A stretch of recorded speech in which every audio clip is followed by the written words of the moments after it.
तुम तो ऐसे ही हो जिसकी दोस्त बनती हो उसे ही मौत के घाट में उतार देती हो। आज से मेरा तुमसे और आपसे कोई रिश्ता नहीं है।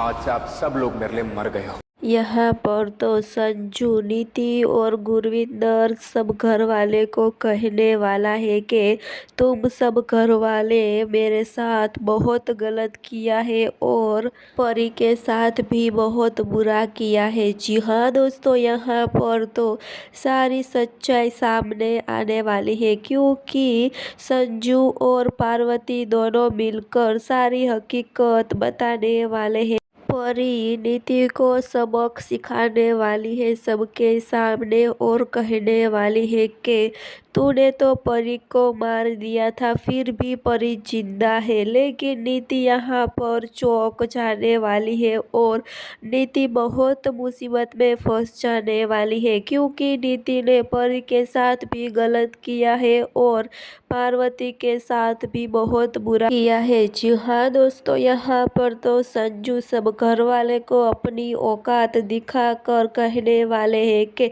तुम सब मेरे लिए मर गए हैं और सब घर वाले चौंक जाने वाले हैं। जी हाँ दोस्तों, आगे शो में धमाकेदार ट्विस्ट मिलने वाला है।